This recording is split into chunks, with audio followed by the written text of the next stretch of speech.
Hey guys, you are watching Colby on Cars, and today we're going to be talking about the good, the bad, and the ugly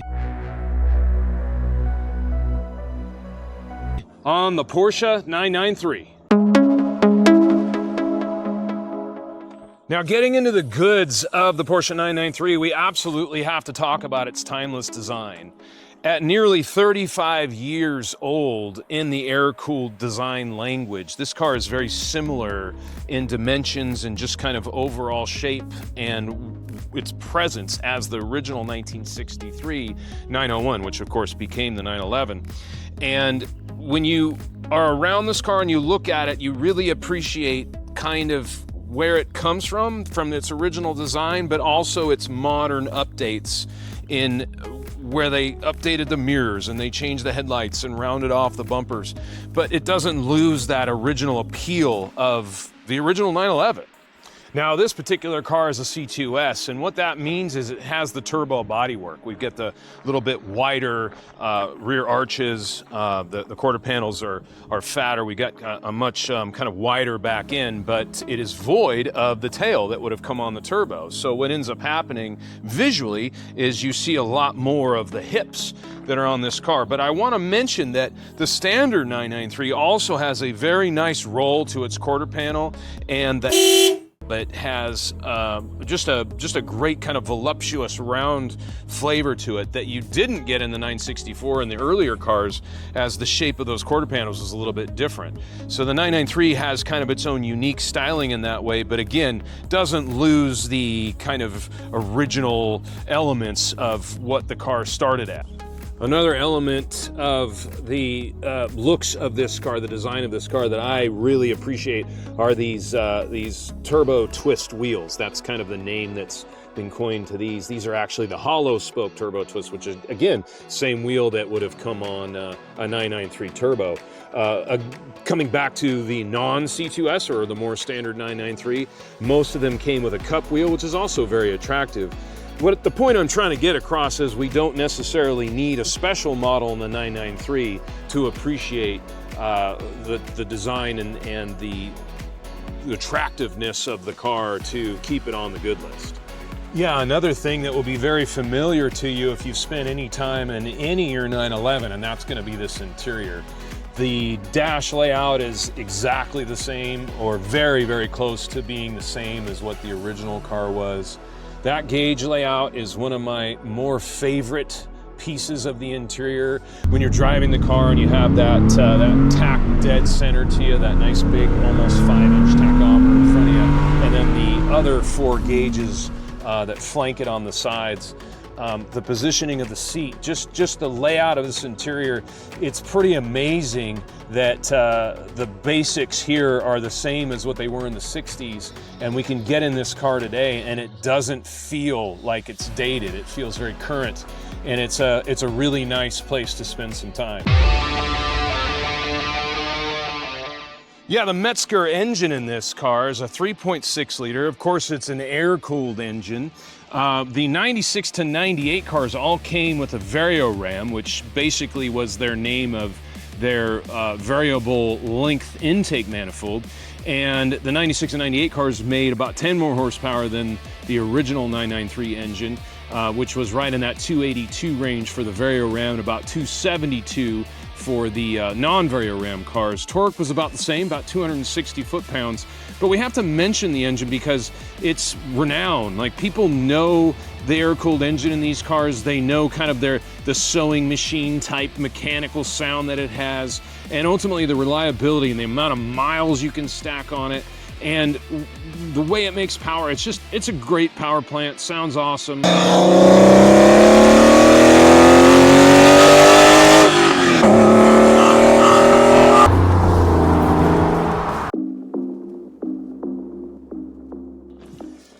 Yeah, you can't talk about the 911 in any model without talking about its practicality.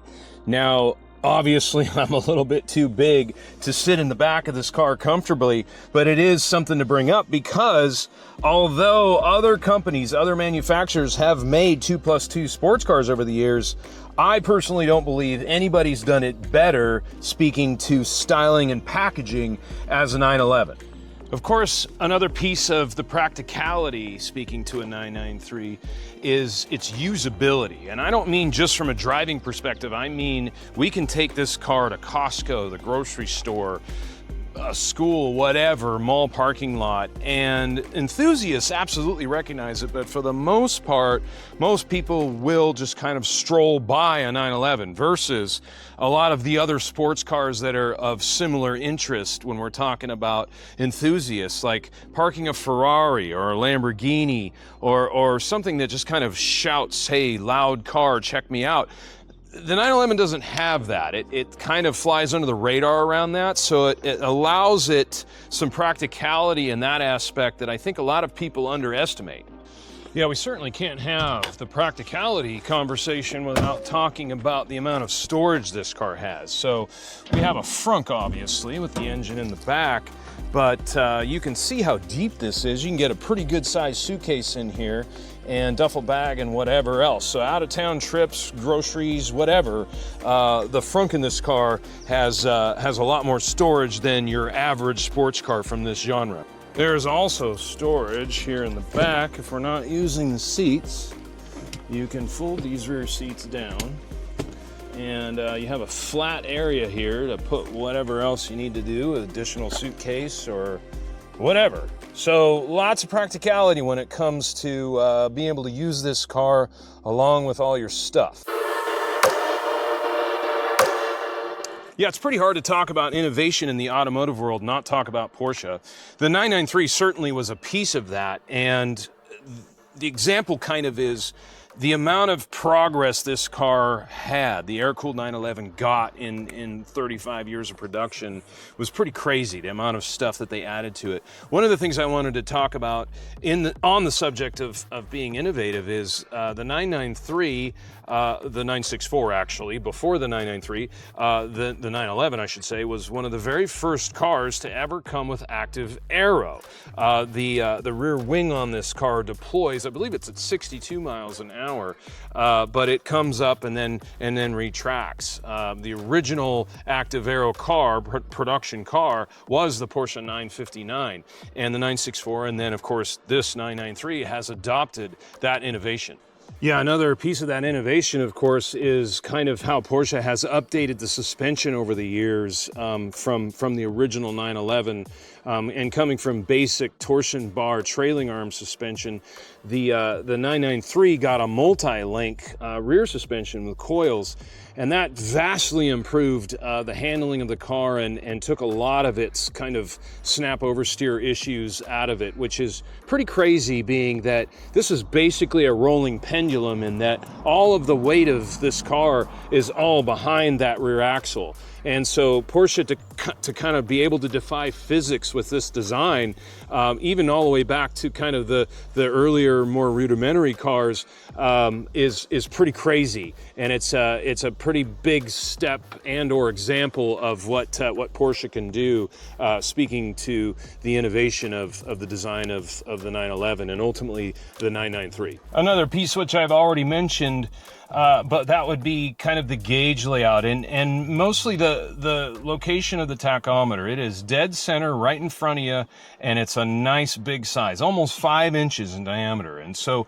when you're sitting in the driver's seat and you're looking out over that great front end that has those kind of pontoon fenders, and you glance down at the gauges, the very first thing you see is that wonderful tachometer. And then of course we have the surrounding gauges, our oil information gauge here, our speedometer, and a clock, and fluid levels over here, fuel and oil levels. But that, I believe, is a big deal in and around the innovation of the 911. Was they were really the first kind of sports car to have that tachometer front and center.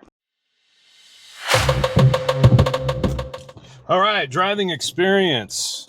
So most people know, if you're even an inkling of a car enthusiast, that the ignition switch is on the left side, has to do with a bunch of Le Mans racing heritage stuff that's been talked about a bunch, so I'm not going to get into it.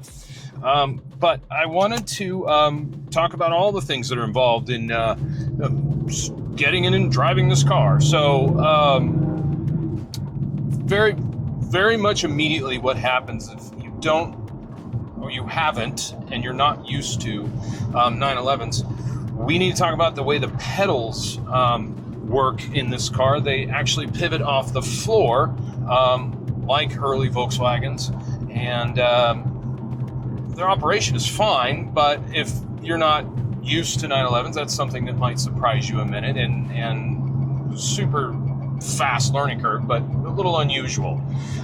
Speaking to the way the pedals work in this car, the clutch is, once you get used to that pivot point, is really good. It gives you great feedback, not too heavy, nice travel, and as long as the car has a good clutch, which this one does, very definitive kiss point to the flywheel, and very easy to modulate and understand what's happening. The throttle has a good amount of throw, and it's very predictable. It's not notchy or something that communicates badly, speaking to the way the engine that makes power. And the brakes are amazing. I love the brakes in a modern version of an air-cooled Porsche. Of course, all 993s are that.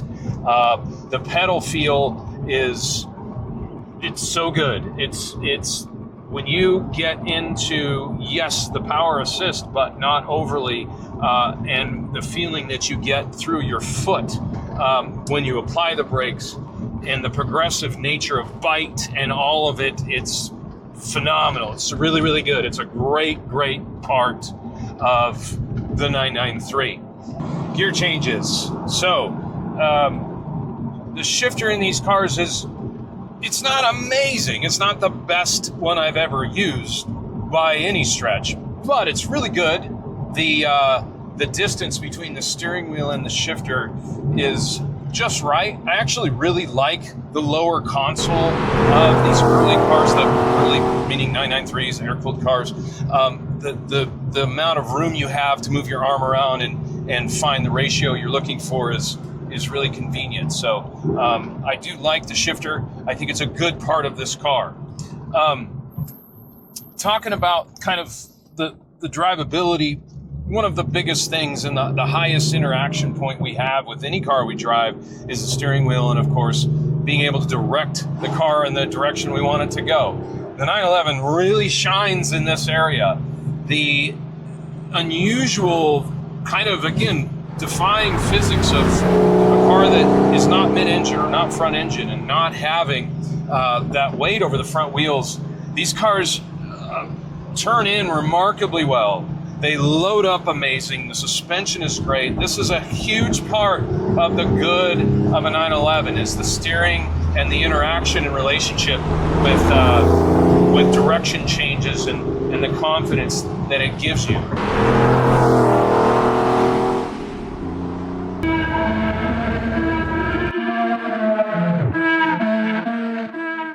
All right, well, believe it or not, in the world of Porsche ownership, not everything is good. And so to start off my bads, I wanted to talk about the drive block. And the drive block essentially is Porsche's version of a security system for these cars. And what it did was, when you use the remote, the keyless entry system, you walk away from the car, you hit the button, you lock it, it would arm the vehicle's alarm system, also lock the doors. Convenient, of course. Not all cars in the 90s had keyless entry, so that was nice to have. But what makes it bad is, let's say you leave the car in the garage, you come back out the next day, it's not locked because it's been in your garage, you jump in it to start it, and you got nothing. And let's be clear, I'm sitting in the vehicle, it's not locked right now, I just want to get it and start it. Well, what we have to do is we have to hit the remote with the key on. We have to hit the remote and turn off the drive block so that the starter will work and start up the engine. Doesn't seem like that big of a deal, but I don't want anything stopping me from getting in and driving my car away right away. There are a lot of people that do a drive block delete, and I wanted to note it for this list. So I also want to bring up the seats. I think they're very comfortable. They're an attractive seat, and just regular driving, I think they're great. The reason I'm putting them on the bad list is because we've already talked about how well the car handles, and the standard seat, which is what's in this car, for the capabilities of the handling and the way that this car is able to go through the corners and do what it does so well, the standard seat doesn't have enough support. I would prefer to have much bigger bolsters, both on the bottom and the sides. It would instill a lot more confidence in putting the car quickly into corners, kind of lock your body behind that steering wheel. Then the steering wheel becomes exactly what it's supposed to be, which is just an input device and not a grab handle. So kind of a gripe of mine around the standard seats in the 911. Now, some people are lucky enough to get the hardback sport seat in this car. It's a very rare option, definitely bigger bolsters. I've driven one of those, and that's a huge improvement. I just wish that was the standard seat in the 993.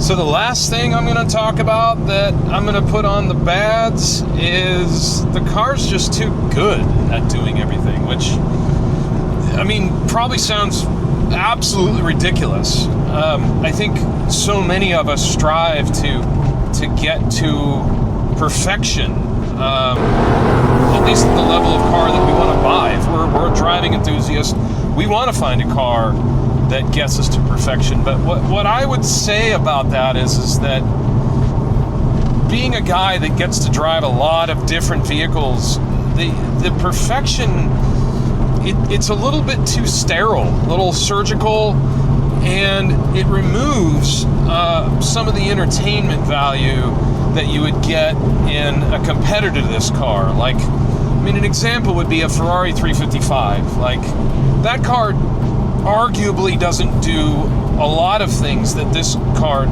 does really well, but where it makes up for it is just like barrels of passion. Like, I don't want to say this car is passionless, but it's like you would expect a librarian to know where all the books are. It's kind of one of those things where it's just not an exciting thing to experience until you really get it, like, to a really edgy level. And that's probably my biggest complaint with really any Porsche, is they're so well engineered that it's to the point where, well, you just lose excitement.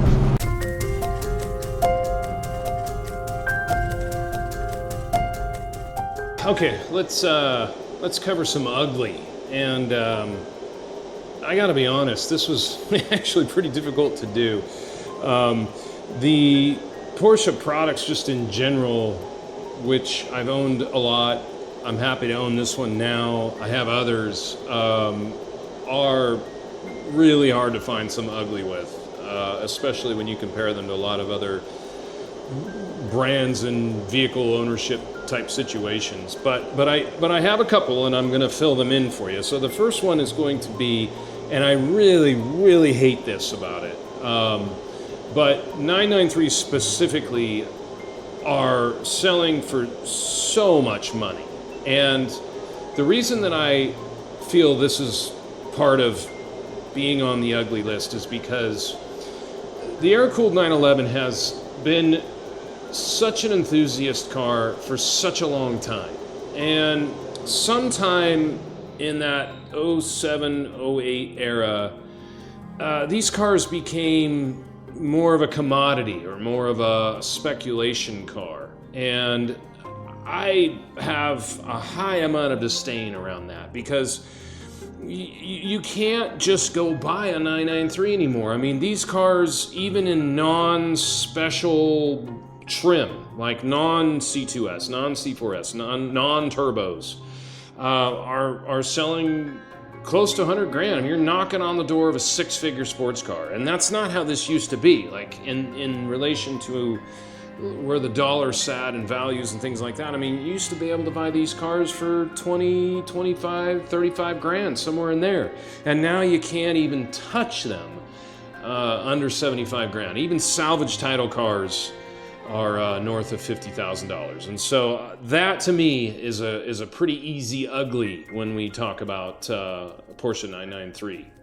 Yeah, and the last ugly, because I only have the two, would be just the things that you need to do in and around service. So the general service on these cars is not bad. You may just change oil. They have a lot of oil in them because they're a dry sump, so your oil change is pretty expensive, but that's fine. That doesn't earn its way onto the ugly list. But give you an example, like this car has a six-cylinder engine in it, but it has 12 spark plugs. So it's a twin plug six-cylinder engine.